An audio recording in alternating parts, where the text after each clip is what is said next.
శుక్లాంబరధరం విష్ణుం శశివర్ణం చతుర్భుజం ప్రసన్నవదనం ధ్యాయేత్ సర్వవిఘ్నోపశాంతయే అగజానపద్మార్కం గజాననమహార్నిశం అనేకదంతం భక్తానాం ఏకదంతముపాస్మహే. ఓం గం గణపతయే నమః. ఓం శ్రీమాత్రే నమః. ఓం శ్రీ గురుభ్యం నమః. మా ఆది ఆస్తులను చూస్తున్నటువంటి మీ అందరికీ పేరు పేరున నా హృదయపూర్వక నమస్కారాలు. నేను మీ వాడ్రేవ్ ఆదినారాయణరావు శర్మ. నా సెల్ నెంబర్ 7075389589 7075389589. సో ఇదండి నా సెల్ నెంబరు. మీ జాతకాలు చూపించుకోవాలనుకుంటే మా ఆది ఆస్థాస్ అని ఈ కింద స్క్రోల్ అవుతున్న నెంబర్కి సేమ్ ఒకటే. మీరు ఫోన్ చేస్తే తప్పకుండా మన జాతకాలు పరిష్కార మార్గాలు చెప్పుకుందాం. మనం జూన్ నెల 1వ తారీఖు నుంచి 7th వరకు కూడా చెప్పుకోబోతున్నామండి. దానికంటే ముందర ఏంటంటే, నా వీడియోలు మీకు నచ్చేయని అనుకుంటున్నాను అనుకోండి. నచ్చితే మీరు లైక్ చేయండి, షేర్ చేయండి, అలాగే సబ్స్క్రైబ్ చేయండి, నన్ను ఆశీర్వదించండి. కర్కట రాశి వాళ్ళకి గజగజ చంద్రమంగళ యోగం ఉందండి. చంద్రమంగళ యోగంలో ఉండడం వల్ల చాలా మంచి జరుగుతుంది తప్ప చెడు జరగడానికి అవకాశాలు తక్కువ. అంటే చక్కగా భూములు కొనుక్కోవడము, వాహనాలు కొనుక్కోవడము, మీ తెలివితేటలు పెంచుకోవడము, ప్రయాణాలు చేయడము, ఆభరణ సౌఖ్యం కలగడము, ఇవన్నీ జరుగుతాయండి. కేతు ప్రభావం వల్ల కొద్దిగా కుటుంబంలో చిన్న చిన్న అసౌక్యాలు జరగడానికి అవకాశాలు ఉంటాయి. ఏమీ ఇబ్బంది పడాల్సిన అవసరం లేదండి. పైగా మీరు ప్రయాణాలు చేసేటప్పుడు కొద్దిగా జాగ్రత్తగా ఉండండి. మీ తమ్ముళ్ళకో మీ చెల్లెళ్ళకో కొద్దిగా వాళ్ళకి ఫైనాన్షియల్ ప్రాబ్లమ్స్ రావడానికి అవకాశం ఉంది. కానీ మీరు చదువుతున్న చదువులో మాత్రం ఎప్పుడు వెనకంజలో ఉంటారు, ఎప్పుడు ముందుకు వెళ్ళిపోతుంటారు. ముఖ్యంగా మీ తల్లిగారండి సేఫ్. ఆవిడికి అనారోగ్య సమస్యలు రావు. వచ్చినా సరే వాడికి బాగా మీరు మెడిసిన్స్ వాడతారు. సక్సెస్ అయితే తినడానికి అవకాశాలు ఎక్కువ.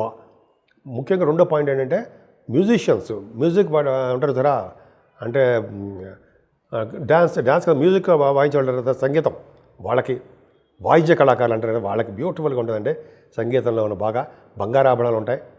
మీరు ఏదో స్థామత కొద్ది శక్తి కొలది మీకు కొద్దిగా ఆభరణమో బంగారమో లేకపోతే భూములో లేకపోతే ఏదైనా వెహికల్స్ కొనుక్కోవడానికి అవకాశం మాత్రం ఉందండి. ఏదైనా పంచమాధిపతి కూడా బాగున్నాడు కాబట్టి చిల్డ్రన్ విషయంలో ఏమాత్రం ఇబ్బంది పడరు. స్టాక్ మార్కెట్లో మాత్రం లాసులు రావడానికి అవకాశం ఉందండి.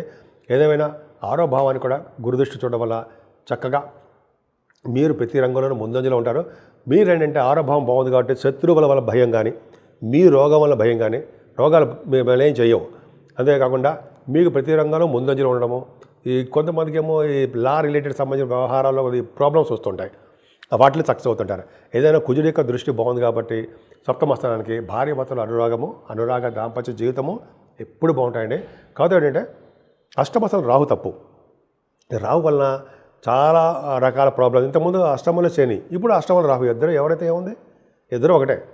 కాకపోతే అదృష్టం ఏంటంటే గురుడు అష్టమ స్థానం చూడడం వల్ల మీకు అనారోగ్య సమస్యల నుంచి బయటపడతారు. అంటే దీర్ఘకాలంగా రోగాలు కానీ, అదే ఎవరైనా దూర ప్రాంతాల బంధువులు కానీ వాళ్ళకి సంబంధించిన అనారోగ్య సమస్యలు వస్తాయి. భయపడాల్సిన అవసరం ఏం లేదండి. రాహుకి గురుదృష్టి వల్ల సర్వదా సౌఖ్యమే. కాకపోతే మీ ఆరోగ్యం పట్ల శ్రద్ధ వహించండి, అద్భుతంగా ఉంటారు. ఏదేమైనా భాగ్యస్థానంలో శని ఉన్నాడు. చాలా మంచిదండి. అంటే చాలా మంచిదంటే ఆయన బాధపడడం తక్కువ, ధనం కానీ మంచి సంతోషకరంగా మిమ్మల్ని ఉంచడంలో కానీ ఎక్కువ. చాలా బాగుంటుందండి. ముఖ్యంగా శని ఏం చేస్తారంటే తీర్థయాత్రలు చేయించడము, అమ్మవారి దర్శనాలు చేయడము, వెంకటేశ్వర స్వామిని దర్శనం చేయడము, అలాగే శివాభిషేకాలు చేయించుకోవడము, ఆ శనీశ్వరుని పూజించడం వల్ల జరుగుతాయండి. కరెక్ట్గా జరుగుతుంది. అలాగే కాకుండా విదేశాలు వెళ్ళడానికి చదువు రీచో, మీ పనులు రీచో మొత్తానికైతే విదేశాలు వెళ్తారు. అలాగే మీ వ్యాపార అభివృద్ధి, కోల్ కానీ, ఆటోమొబైల్ ఇండస్ట్రీస్ కానీ, ఫార్మా రంగం కానీ, సిమెంట్ కానీ ఉంటాయి కదండి. నాకు తెలిసిన గుర్తులు చెప్తున్నా, ఇంకా చాలా ఉన్నాయి. అవన్నీ కూడా అద్భుతంగా ఉంటాయండి. ఇంకా శుక్రుడు కూడా మీకు 4th హౌస్ లార్డు మీకు దశమంలో ఉన్నాడు. 4వ ఇంటి వాడు దశమంలో ఉంటే ఫారిన్. సో మీరు ఫారిన్ కంట్రీస్ వెళ్ళడానికి రెడీగా ఉండండి. మీ జాతకాలు అయితే చూసుకోండి. రాహు కనెక్ట్ అయిపోయి ఉంటాడు. ఆ రాహు సంబంధించిన వ్యవహారాల్లో మీకు విదేశాలకు వెళ్ళడానికి అవకాశాలు ఎక్కువ ఉంటాయండి. పైగా మీకు శుక్రుడు ప్రభావం కూడా చాలా బాగుంది మీ రాశి వారికి. అవునాగా చెప్పండి, మీరే చెప్పాలి. అద్భుతంగా ఉందండి మీకు. ఎందుకంటే భాగ్యస్థానంలో శని, దశమ స్థానంలో శుక్రుడు వలన చక్కటి ప్రయాణాలు చేస్తుంటారండి. ప్రయాణాలు చేయడమే కాదండి, మీరు మీ వ్యాపార అభివృద్ధి నిరంతరం ప్రవర్ధమానం అవ్వడము, అలాగే మీ వ్యాపారాల్లో సక్సెస్ అవ్వడము, అంతేకాకుండా శుక్రుడి ప్రభావం వల్ల కళారంగంలో బాగా అభిరుచి, చక్కటి బట్టలు వస్త్రాలు, బట్టలు అంటే వస్త్రాలు, ఆభరణ ప్రాప్తి కలుగుతుందండి. ఏదైనా మీకు లాభస్థానంలో మీకు రవిబుధులు ఉన్నారు, చాలా అదృష్టం అండి. లాభస్థానం రవిబుధులు ఉండవు, ద్వితీయాధిపతి లాభాలు ఉన్నాయంటే ఫైనాన్షియల్గా ఎప్పుడు ఇబ్బంది పడరు, చక్కగా బాగుంటారు. అదృష్టం అనేక రకాలుగా అనేక విధాలుగా డిఫరెంట్ సోర్సెస్ ద్వారా డబ్బులు వస్తాయి. కష్టపడితే డబ్బులు వస్తాయి. అంతేకాకుండా గురుడు కూడా వ్యయభావంలో ఉండిపోయాడంటే, వ్యయభావంలో ఉన్న గురుడు మంచిగా చేస్తాడు, చెడు చేయడు. పైగా ఆయన 9th house లార్డ్, 12 భావంలో ఉన్నాడు కదా. సో 9th house శని, 9th house లార్డ్ 12 భావంలో ఉండము, 4th house లార్డ్ 7th భావంలో ఉండడం వల్ల కొన్ని కాంబినేషన్స్ వల్ల అది చెప్పాల్సిన అవసరం ఉండదు. కొద్దిగా దానివల్ల మీకు విదేశ ప్రాప్తి, విదేశాలు వెళ్తారు, అక్కడ కూడా సన్మానాలు జరుగుతాయి. మీకు ముఖ్యంగా దేవతారాధన కోసము, దైవ దర్శనాల కోసము, సన్మానాల కోసం మీకు బాగా డబ్బులు ఖర్చు అవుతాయండి. ముఖ్యంగా 12వ భావంలో గురుడు, ద్వితీయ భావంలో కేతు వలన మీరు చిన్న ప్రాబ్లమ్స్ ఫేస్ చేస్తారన్న సందేహం లేదు. ఏదేమైనా రాహుకేతుల మధ్యలో ప్లానటరీ పొజిషన్ ఉండిపోయింది కాబట్టి కొద్దిగా అమ్మవారి పూజ చేసుకోండి. అలాగే గణపతి ఆరాధన, సుబ్రహ్మణ్య స్వామి ఆరాధన చేసుకోవడం వల్ల దోషాలన్నీ పరిహారం అవుతాయి.